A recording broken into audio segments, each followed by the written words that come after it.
All right, let's dive into this. Welcome back, everyone, to the final module of our ASC 210 balance sheet training. We have actually made it to section 6 of 6, Audit, Controls, and the Period End Checklist. If you've been following along with this explainer series, you know we've put in the hard work to understand the mechanics. Today, we're taking all of that knowledge and we're going to turn it into armor. Here is our agenda for this explainer. 1. Intro and context. 2. The 5 assertions. 3. High-risk audit areas. 4. Controls and team roles. And 5. The period end checklist. Let's get right to it and build your defense. Section 1. Intro and Context. Transitioning to Defense. So, in our previous lesson, we spent a lot of time preparing the balance sheet.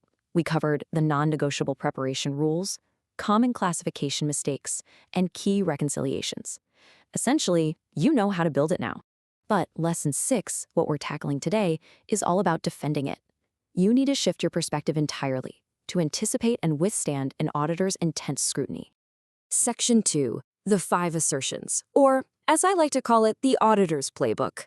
When an auditor looks at your balance sheet, they don't just see numbers, right? They see claims that need to be completely verified. They test whether every single number is accurate, complete, and properly presented using 5 critical questions that we call the audit assertions. The very first assertion is existence. Basically, does this asset or liability actually exist at the balance sheet date?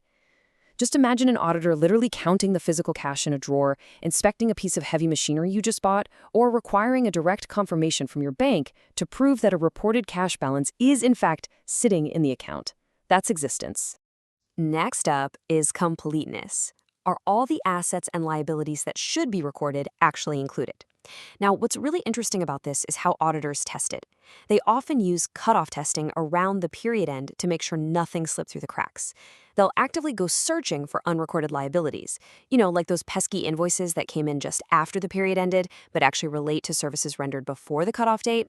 The third assertion is accuracy.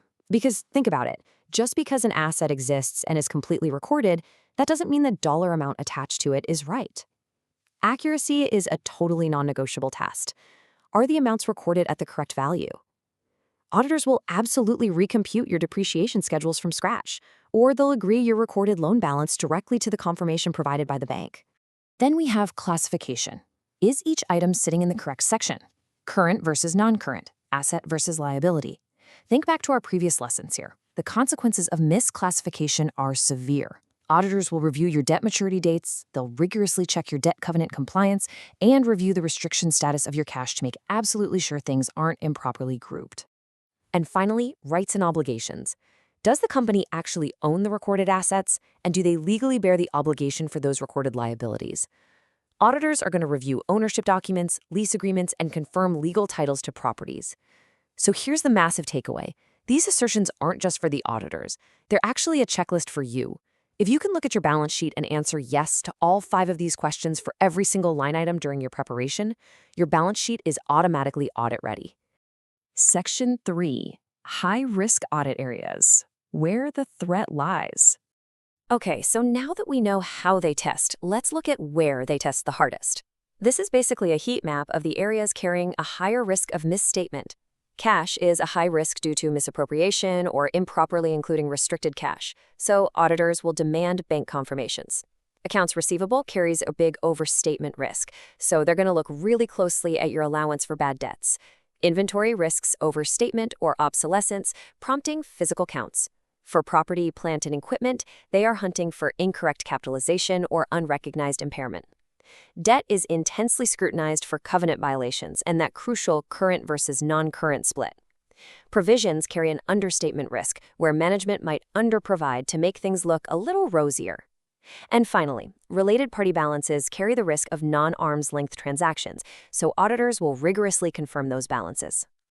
Section 4. Controls and team roles. Your defense system. Knowing the threats, let's shift the narrative to your defense system. Internal controls.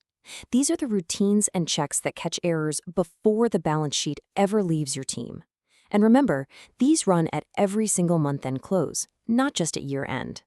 Let's move to and see how this builds across the strict chain of command, where each role is a vital filter. Step 1 is the team member.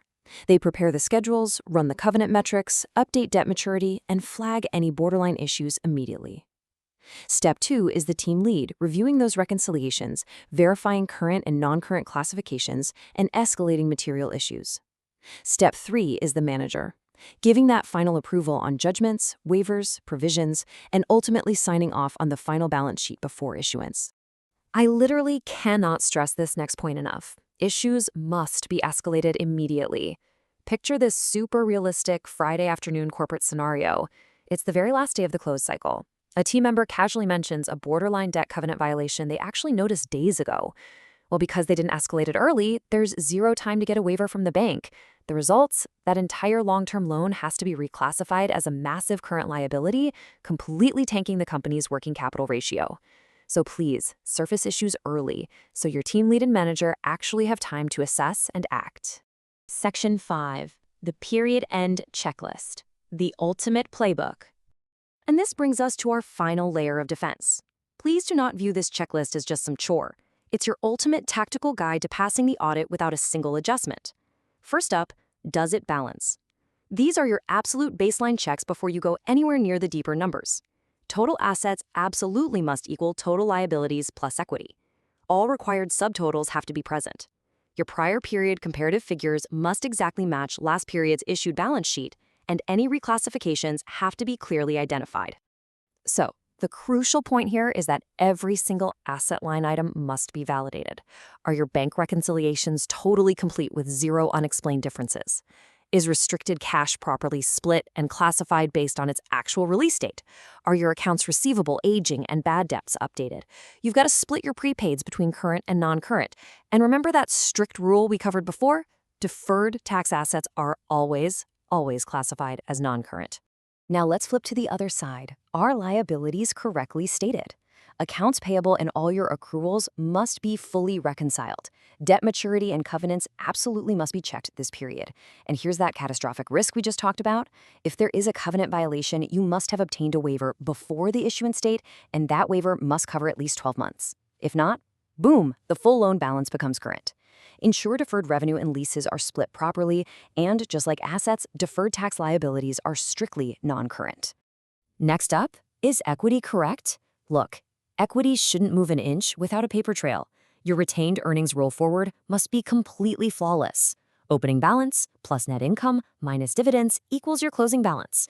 There should be zero changes to share capital without proper board approval. Any other comprehensive income or treasury stock movements have to be fully supported and authorized. And finally, audit readiness. By getting all these proactive steps done, you're guaranteeing smooth sailing when the audit fieldwork actually begins. All supporting schedules must be reviewed before the auditors even show up. For year-end, make sure bank, debtor, and loan confirmations are already sent out, related party balances confirmed, fixed assets physically tagged, and your restricted cash schedule completely ready to go with all the restriction details laid out. Which leaves us right here at the very end. Throughout this entire 6-part training, you've learned the rules, you've learned how to avoid the common mistakes, and today you've learned how to build an impenetrable internal defense system that anticipates an auditor's every move. You now know the difference between just assembling some numbers and being fully audit-proof. So I want to leave you with this final thought as you approach your next period end close. Your balance sheet balances, but is it truly audit ready? Thanks for joining me on this explainer, and I'll see you next time.